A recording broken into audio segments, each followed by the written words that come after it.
They operate out of 525 million farms around the world. When it comes to greenhouse gas emissions, when we talk about agriculture, we are not seeing the full picture. When we talk about eco-agri food systems, looking the whole of the food system, including the production of food from the emissions, including the manufacturing, including the processing and the waste, which on its own, food waste is the third largest emitter if it were a country.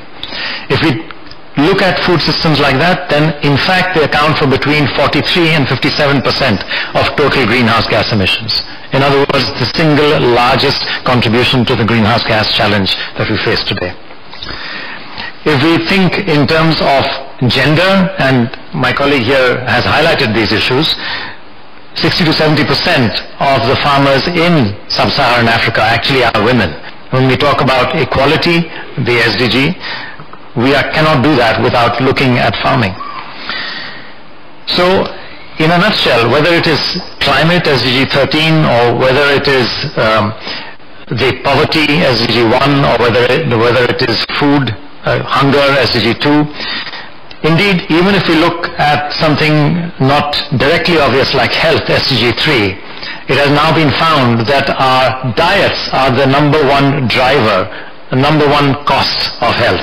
We are here talking about diseases which are lifestyle diseases which are driven by the kind of food we eat and the marketing and advertising that drives that, including common problems such as obesity and diabetes, and less common problems but very dangerous ones such as endocrine disruption and indeed antibiotic resistance. These are all associated with food systems. So we can't solve SDG 3 without addressing food systems either.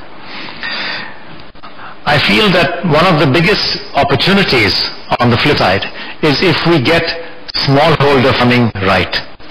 I feel because not only will we can address the livelihoods of 1 billion people, we can address their opportunity to craft a better life. We will have addressed numerous problems simultaneously. Not only is it a question of addressing SDGs 1, poverty, and 2, hunger, we would have created the opportunity for them to lead more fulfilling lives. And at the same time, having addressed gender equality issues, SDGs, to do with the climate side as well, because the type of farming they engage in. But what can policymakers do? And I feel that policymaking in the developing world truly needs to focus on 3 particular aspects of the smallholder farm. About its yield, trying to increase the yield in a sustainable manner. About its risks, and part of the risks are the health risks of farming in an unsustainable manner, which directly affect the farmers, but part of the health risks are also to do with soil health and indeed the health of those who eat the food that is grown there. So addressing the lower risks and also addressing the climate risks which directly impact the success of farming. And lastly, the importance of fairer prices. So today's smallholder farmer, so important for our livelihoods, they grow more than half the food that we eat, and yet neglected in terms of policy driver. I believe needs to be focused on in terms of sustainable and higher yield. Number 2, lower risks. Number 3, fairer prices. If I were to identify projects that actually do achieve that, frankly, and I'm not saying this because Chandrababu Naidu is here, but because I really do believe it, and because Vijay Kumar is here, who has done such an outstanding job with his colleagues on the ground, or because Satya is here, who is a friend and with the United Nations now and has done so well, or because Eric, who has been supporting this project. I'm saying this because if we look at the statistics, it is outstanding. Smallholder farming in Andhra Pradesh, being done through the ZBNF, the Zero Budget Natural Farming Initiative, has actually been working in exactly that direction. And that is why I'm so pleased to be sharing the podium with all of you who are involved in this. You have managed to demonstrate over several years that the yields are higher, no matter whether it is the 8 kinds of rice varieties you grow, or the chilies, or the red gram, or the black gram. You have achieved higher yields, whilst also constraining the costs, and therefore higher returns as well, not just higher yields, but higher returns for the farmer. You have been able to lower the risk, and I hear this when I visit your farms there. I hear the story of health, how they tell me in their language that no sir, our health is better, the soil's health is better, and when you eat our food, your health will be better. So that has been achieved as well, the risks have been lowered. I think fairer prices is one area where I would like us as financiers to be able to help them. Because at the end of the day, that is about certification, that is about markets, and that is about financing. So I'm very pleased to have our friends from BNP Paribas here with us in today. And we hope that through this kind of partnership, which Eric referred to, we will be able to take, with the support of all of you, these initiatives like ZBNF and others who are following in their footsteps to the next level. I believe this is an idea whose time has come. I believe we are the people to make it happen, and I'm truly honored to be in this group here to support you as well. Thank you.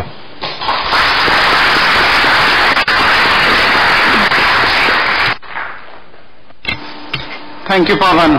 Thank you for being a fantastic supporter of the cause, and also thank you for being someone who's been at the forefront of this move towards sustainable finance. Pavan kindly supports us pro bono for a long time on the steering committees of the Tropical Landscape Finance Facility, that of the Sustainable India Finance Facility, and many more things that I've had the privilege of working with him for almost a decade now. And so thank you so much for not just for the support of WWF International as the world's leading activist non-governmental organization supporting the cause, but also yourself as a person and as someone who's a champion for the cause. Thank you, Pavan. With that, let me invite the Under Secretary General and Executive Secretary for the Economic Commission for Europe, Olga Argairova, to offer her remarks. Thank you, Mr. Moderator. Good evening, Excellencies, ladies and gentlemen. I'm really honored to have opportunity to address this excellent discussion accompanied by brilliant environmental personalities. So thank you once again, and I believe that it's really thanks to partnerships, as Eric mentioned today.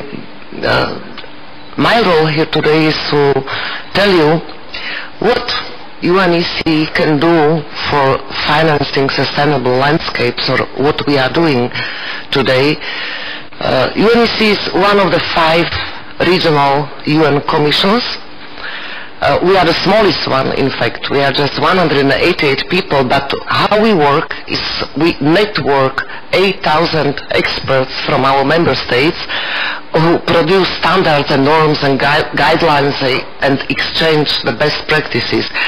So our region, we cover 56 member states. This is the European Union, the Balkans, the former Soviet Union, and the United States, Canada, Turkey, Israel, Switzerland. So quite diverse region, also on environmental issues.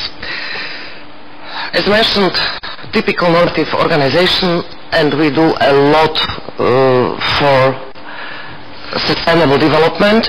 Let me restrict myself today on 2 elements, and that's forests and water.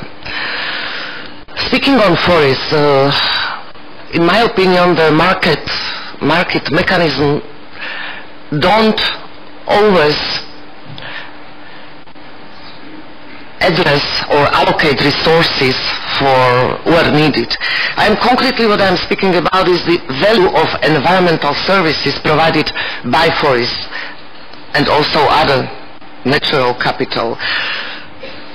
I'm sure we all would agree that there is a great value of sitting in the shade of a tree.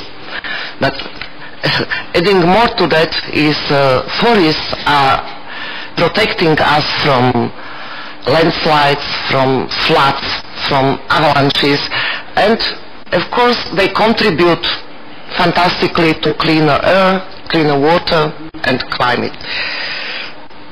Let me give you some numbers. Recent research assesses the value of environmental benefits by forests at $16.2 trillion per year and wetlands services at $26.4 trillion per year.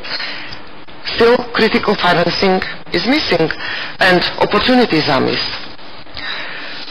Innovative mechanisms such as payment for forest ecosystem services can raise resources for the preservation of natural capital and address these market failures. This payment scheme provides an incentive structure. For instance, the use of an environmental service as water purification pays the landowner who provides that service, giving him a very concrete reason to preserve the ecosystem. UNEC has always been developing recommendations and assessing the scope and conditions for such schemes.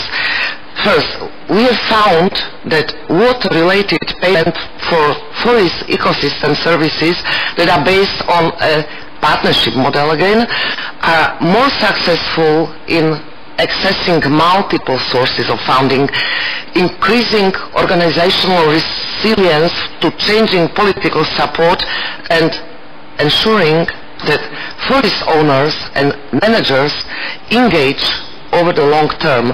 And second, we also found that we can make these schemes more cost-effective if we focus on ecosystem service bundling, recognizing that forests are a single ecosystem that provides multiple related services that can be combined in a single credit.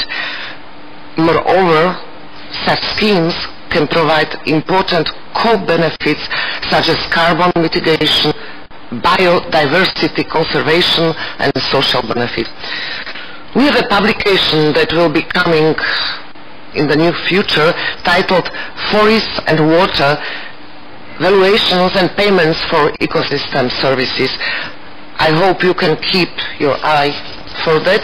It will contain recommendations for how to deploy such payment schemes effectively, including the sources, both national and international, are primarily targeted to national and local projects.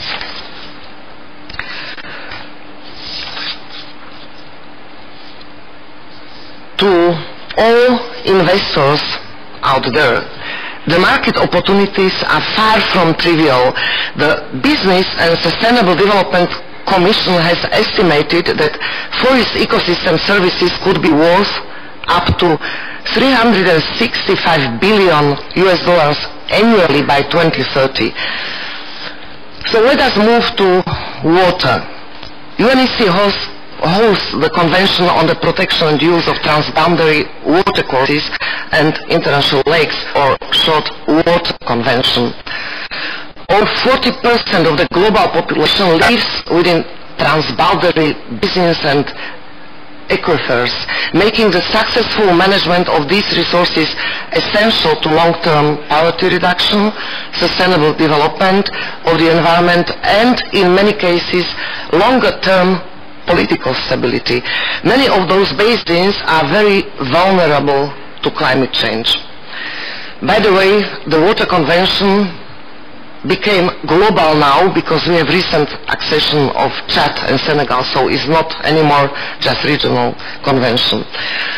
According to estimates by the World Bank, investments in water infrastructure need to triple to $114 billion per year to meet SDG targets 6.1 and 6.2. For such big investments to be sustainable and viable, they need to take into account the transboundary context. Therefore, there should be developed in cooperation between riparian countries. But many countries face difficulties in financing such transboundary cooperation because of lack of sustainable funding models and because the benefits are not always known. Moreover, many funding sources, both national and international, are primarily targeted to national or local projects.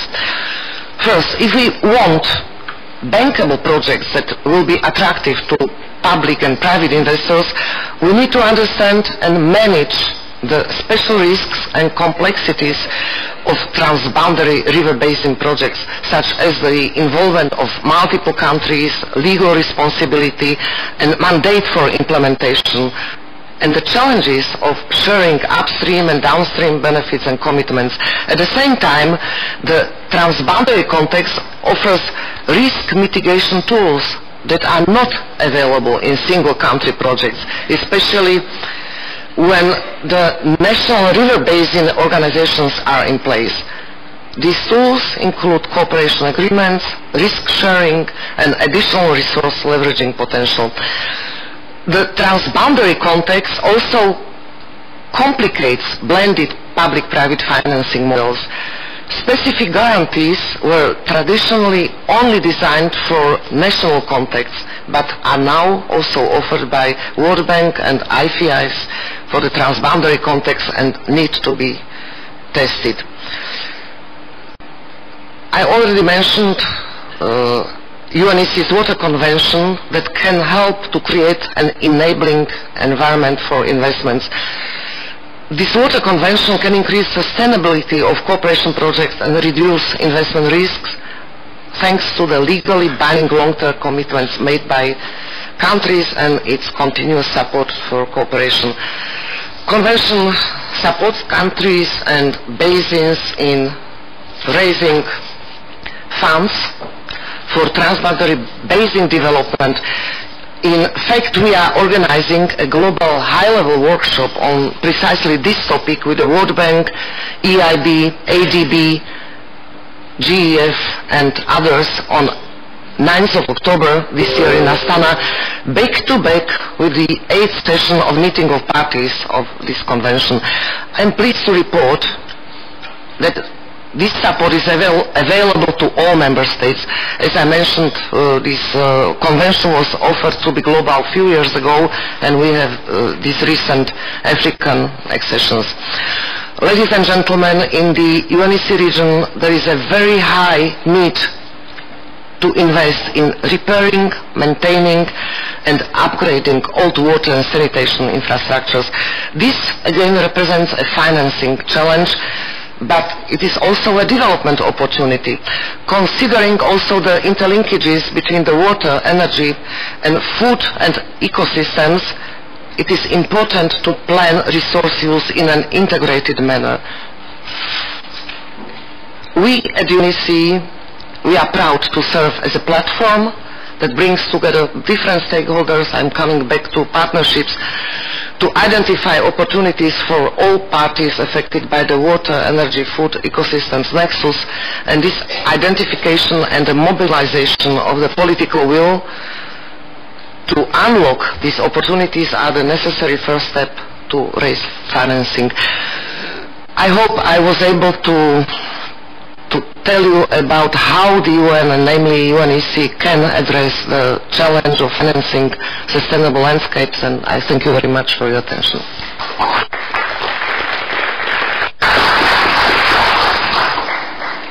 Thank you very much, Olga. I think what you mentioned is very important because it very much outlines and highlights that the challenges are no different in any part of the world. Their complexities may be a little different from one part to the other, but in every part of the world we need to find sustainable finance to make the climate equation tick and work for everybody. With that, I have the pleasure of inviting His Excellency Mr. Chandrababu Naidu, the Chief Minister of Andhra Pradesh, to offer his remarks.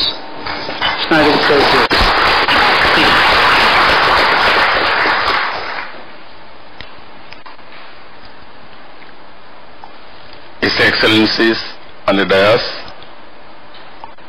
and friends, Telugu వారందరి తరపున, భారతీయుల తరపున ఈరోజు ఈ కార్యక్రమానికి చేసిన మీ అందరికీ మనస్ఫూర్తిగా నమస్కారాలు.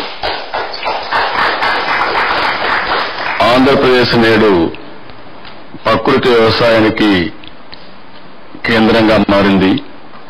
ఇది ప్రపంచానికి ఒక ఆదర్శం. 2 minutes I am able to speak in my mother tongue. This is the rarest occasion for me to address this type of subject. People on the dais, everybody is working towards natural farming. As a matter of fact, we are able to produce results now. Just now Satya has rightly mentioned, all over the world In IT, India is very strong. Out of 4 IT professionals, 1 is Indian. Among Indians, out of 4, 1 is from our state. If you see today, either Google CEO or Microsoft, they are all Indians. Now I am taking a subject. I promoted technology in a big way for the last 2 decades. Now I am promoting technology and nature together. It will do wonders. That is where we are going for natural farming. I want to explain today India's first natural farming state, 6 million farmers, 8 million hectares, 50 million citizens. A system-wide scale role model for the global community, for the world itself. If you see here in my state, it contributes 28% to the state GSDP from agriculture. 62% of population depends on agriculture and related activities. As our friends have rightly mentioned, with Green Revolution, Andhra Pradesh has become rice bowl of India. 8 million hectares crop area, diversified cropping systems, second longest coastline, 974 square kilometers, India's largest producer of fruits, eggs, aquaculture products. As on today, horticulture, we are able to cultivate nearly 1.7 million hectares. If you see here, it is the scenario all over the world. Agriculture, the vicious cycle, high cost, risks in production and marketing, food insecurity, rural, from there migration to the urban areas, ecosystem degradation in a big way, climate impacts. Because of that, there are floods, there are droughts.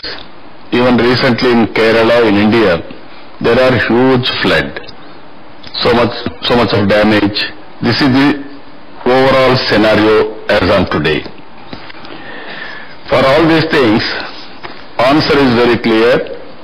We are able to convince now all international agencies also, zero budget natural farming. This is regenerative agriculture. It is one way farmers' welfare, reduced cost and risks, increased yields, regular income, climate change resilience.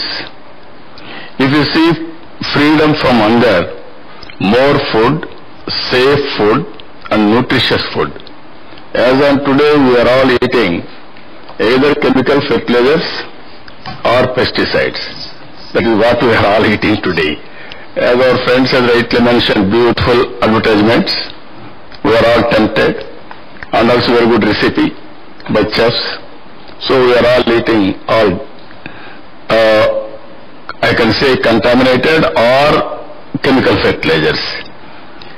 Now, because of zero budget natural farming, reverse migration, even you may not believe, IT professionals are coming for agriculture today. Now they are enjoying the work and also they are earning more money. That is a reverse migration as already started. Environment side, enhanced soil health, water conservation, regeneration coastal ecosystem, biodiversity. As on today, if you see, land is giving everything for us. Mother is giving birth. Motherland is giving everything, either food, water, air, quality of air, everything. Now we are polluting everything. Even soil is totally eroded and our soil health is suffering. So that we are getting not a good food at all. Here, very simple principles if you see, ZBNF core principles. living soil concept. Now, soil is alive. It is ill health. You are spoiling the health of the soil. Then naturally what food we are going to get? Same quality of food we are getting. For this what we are giving principles here, microbial seed coating through cow urine and dung based formulations. It is very cost effective. Even compared to organic culture, this concept of natural farming, it is very cost effective. Bio inoculant to stimulate soil microbiome, cover crops, mulching with crops and crop residues, soil aeration and water vapor harvesting, zero chemicals, no synthetic fertilizer or pesticides. I am very happy. If you can go all these things, then we are having a quality food. If you see here the scale, even the concept is very good, and at the same time, if you produce outcomes, then it is a reality. Now we are moving in that direction. To change a farmer, whole village approach we have taken up. To change a farmer systematically, it will take 3 years. First time is not believing. He is stopping 1/3 or 1/4 of his land. Second day is convinced. Then he will go 50%, 60%. 3 years, all his land is converting. As our friends has rightly mentioned, now people are saying, my health has been improved. I am very happy. I am serving the community. And also my land is improved. My soil health is excellent. That is the concept. Now it is picking up. First year we are having 15% target. Second year 50% target. Third year 80% target. Within 5 years time 100% we are going to implement it. That means total state will be ZBNF farming. That is where we are working. I am confident we will achieve the results. If you see here, state government commitment and ownership. We are having own self-help groups. I am very happy some of our friends have referred it. 20 years back we have started self-help groups. We are having 9 lakh groups, roughly 1 million. 9 million women are working. They are highly motivated. They are taking this program in a big way. They are doing wonderful work. The real farmers are becoming champion farmers. This is CRPS. This is the concept we are working. They are working to transform totally. They are going outside the village. Even sometimes they don't know the language. They are going outside the state. They are talking, they are convincing farmers. It is very elaborate exercise. Our people are highly motivated. They will cultivate, they will show others, and also they will stay in the village for 10 days, 15 days, 1 month or 2 months until other side farmer is convinced. That is how this movement was taken up. Knowledge and training, we are having knowledge. That knowledge has to take to the last mile and produce results. Collective action for inputs. This is urbanization we are taking up, so that in a village, as a festive atmosphere, they are supplying inputs and they are sharing, they are working in a big way. Here we are going, knowledge how to take to the last mile, and also every product traceability. Tomorrow what you are eating, you can know the history of that food. Suppose you are eating one apple or one orange, which land it has come, what is the ingredients, what is the soil properties, what is the pesticides, no fertilizer, it is tested. That is the biggest advantage we are having. And also tracking, we can track. We are very strong in information technology. We wanted to use information technology in a big way. Nowadays we are all watching, totally IoT devices have come. In my state, groundwater you can measure real time. Surface water you can measure real time. Even cyclone prediction you can no real-time tracking, movements, everything. Ultimately, street lights, I can monitor from New York to remote village, that light is off or on. That is how we are going real-time governance. As on today, that is the approach. Future, I am telling you, we are number one in ease of doing business. I wanted to be distant number one. And also, we are going ease of living. Everything will be online. No need to go to any office. Then we can control total corruption. We are going most livable standards. Quality water, quality of food, quality of air, quality of health. Like that we are going. And ultimately our aim is to have quality life with happiness. Happiness is very, very important for all of us. Human life should be meaningful. For that, ZBNF is very, very important. If you see here in ZBNF, our achievements, 2016 we started, 40,000 farmers. 2017, it has become 163,000 farmers. 2018, now we are having 500,000 farmers, 500,000 acres of land. 2020, 1.7 million farmers. 2022, 4.1 million farmers. 2024, all 6 million farmers will be ZBNF farmers. Then it will be a model for the global community to emulate, to follow Andhra Pradesh. I am confident before that you all realize, then you will come back to us. We will work with you to make global community to provide safe food. Here, I am very happy. 20 years experience women groups are working. They are taking up this momentum. So many partners are here. I need your collaborations. Either finance, sustainability models, philanthropy, knowledge sharing, and also marketing. I am providing one of the best products, but I need marketing. There are some people here. You have to help me. There are some organizations, food processing organizations, food chains. They have to come forward. This is a natural food we are giving, no pesticide, no fertilizer. Even we are going to do certification and everything, but only people, like-minded people, all of us.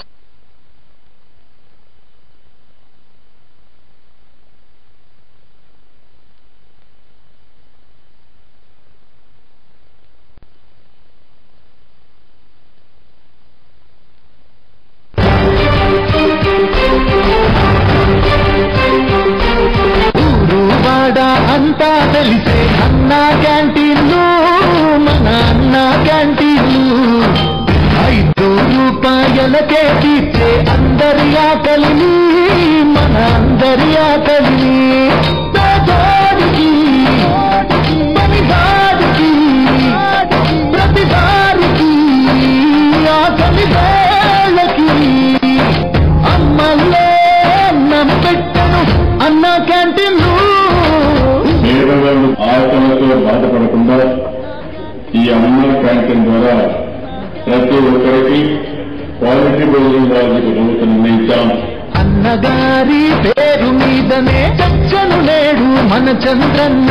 5 రూపాయల భోజన పథకం కోస్తాంధ్ర రాయలసీమల్లో అన్నదాతల ఆదరించుతూ ఎందరికో ఆకలి తీర్చే అన్న క్యాంటీన్లు. Sun International Institute for Tourism and Management, Visakhapatnam and Hyderabad offers Bachelor in Hotel Management, Bachelor of Business Administration, Bachelor in Travel and Tourism, BSc in Home Science, BSc Food and Nutrition, Masters in Hotel Management and Tourism. For admissions, please contact 8886314747.